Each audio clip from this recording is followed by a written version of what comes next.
Blasting, billowing, bursting forth with the power of 10 billion butterfly sneezes. This is Wine, Money, and Song. And if you want an insider's view of the wine industry, and if you're interested in learning about wines in different wine areas, please subscribe. With this episode, I want to talk about listening to write-ups and gauging where you should get your information from and how you make your wine buying decisions. And I always say the best resource for getting information is from your friends. Friends who drink wine and friends who know about wine. And you know their palate, and if you get together and drink, you can make a better hypothesis on whether to buy something. And some of the wines you make decisions about, they're expensive.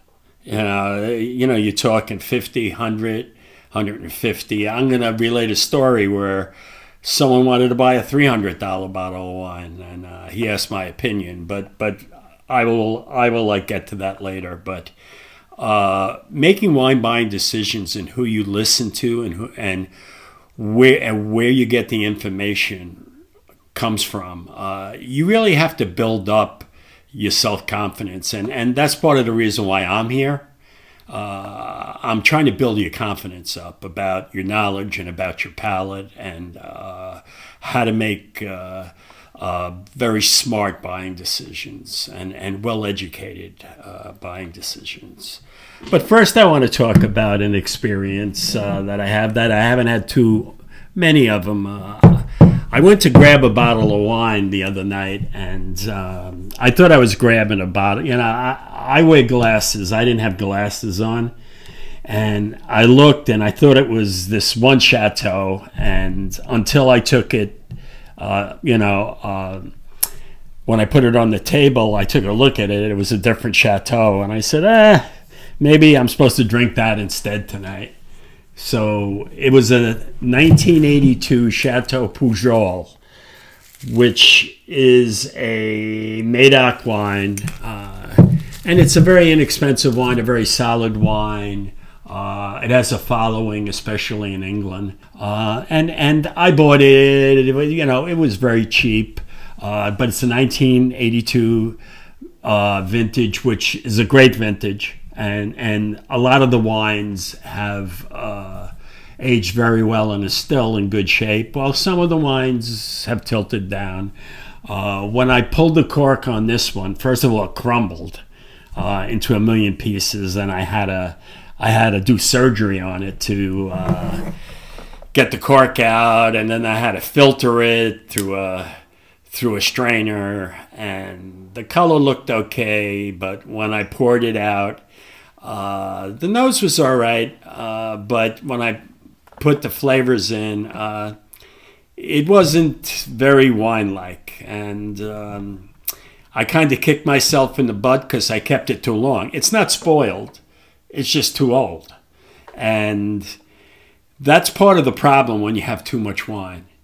A lot of the wine gets lost in the sauce, and you don't keep tabs on it, and you'll look at it and you say, I'll try that, and it takes a few years and you still haven't had it. And if I would have tried this wine a few years ago, I probably would have said, I better drink this up. So I probably have 5 or 6 wines from this chateau left from this vintage, and they're going to have to be thrown out. And that's part of the cost of doing business when you're a wine collector and you're not following and periodically trying some of the wines. Now, a lot of the great wines can age for decades upon decades and decades. And this is a wine that's 45 years old. So, it's well-aged wine, but it probably should have been drunk 5, 7, 8 years ago. And most of the wines you do save can go a long period, but that's a long time. So that's a proviso. Check on your inventory, and every year or two you should be sampling these to see where they are. It's kind of like a book market, and saying, you know, it's gone to here. It maybe has this much left that I'm going to enjoy it. And you have to know how well aged you like wines. A lot of people like their wines up front, juicy, full of fruit. And as the wine ages, it tends to lose fruit but add more aromatics and complex flavors. So some people like the fruit, some like the complexities. So whatever you like, but let that be a lesson to you. All right. This is a bottle of 1979 Léoville-Lascasse, Saint-Julien, and it's the most famous Saint-Julien vineyard, I believe.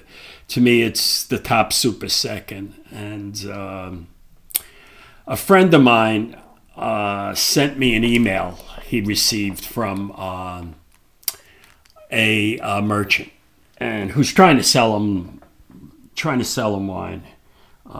And he starts, from my point of view, there are a few bottles in Bordeaux that deliver excellence as consistently as Léoville-Lascasse. I think I said that. In opening a bottle of the 1979 LLC recently, I reconfirmed this theory, and I further solidified my love for this address.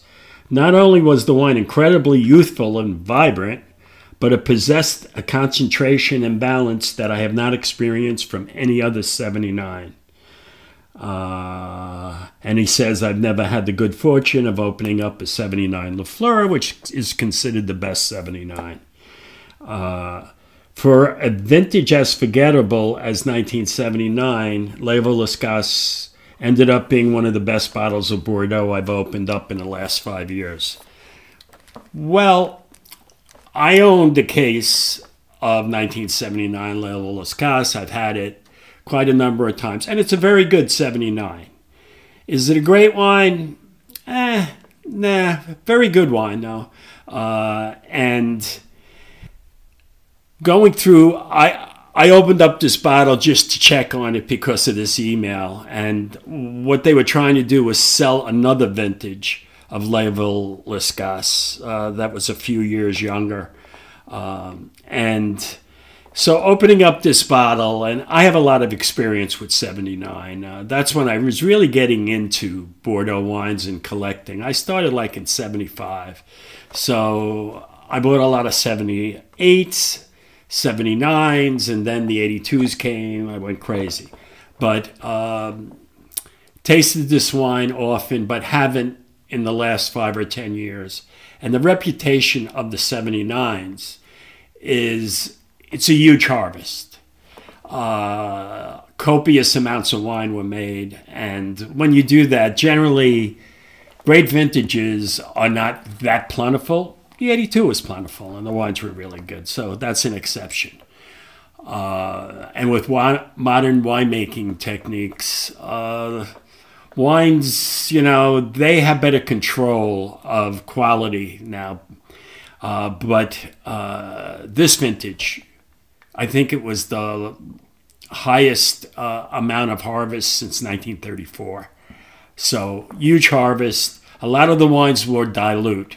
They didn't have the stuffing. It was very cool. They didn't get enough sun.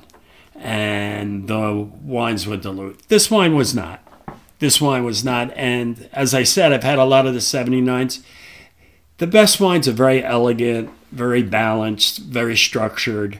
A lot of the wines were dilute and didn't hit a home run. But tasting through the wines when I did back when they were younger, I thought they were very nice clarets. They weren't going to be long runners. And reading through the books now, going back, everyone says the 79s are no good and Lafleur is good and nothing's good. And I don't find that to be true. The wines, I had a bottle of Coestanel recently, it's 79. 79 Gruau La Rose. Very good wines, and they've held up well. And all the writers say they haven't, but the wines are very nice. but you got to be choosy. So back to Leva Lascaux and then selling it to my friend. I tasted the wine, and the wine's really good. The wine is not over the hill. I think it's going to hold together well another 5 years. It's a delicious style of wine. It's not rich and big, but it's very elegant, very claret style, very, very good fruit, well-made, high quality. Is it a great wine? I don't think so, but it's very enjoyable, and it's what Bordeaux can do as far as aging. It's a wine that has decades on it. Is it going to prove? No, but it's holding together so well and good. So back to the sales pitch was, well, we don't have 79, but we have 2001. And they were selling it for $285 a case. And my friend asked me, should I buy it or not?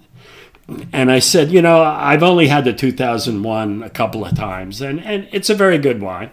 I says, Leva Lascaux doesn't make bad wine. It's very good.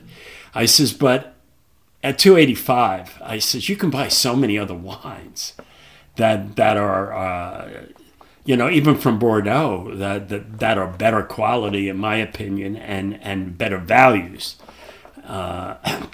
And understand something. When someone is trying to sell you wine, they're only going to show the sunny side of the street of it. And I know that in a few years, if I try to go and buy the 2001 Leva Lascaux, I'm going to buy it for less than what it's selling for now, because it's an off vintage. And off vintages really don't go up in value. And even the 79 Leva Lascaux, you can buy it for $150, $175 in auctions in the secondary market. Why I would buy a wine for the 2001 for $285 when in a few years it'll probably be closer to $2. Those wines are not going up, and as they get older, they get forgotten. Those are middling vintages. So be aware. When people are trying to sell you something, they're twisted in one way.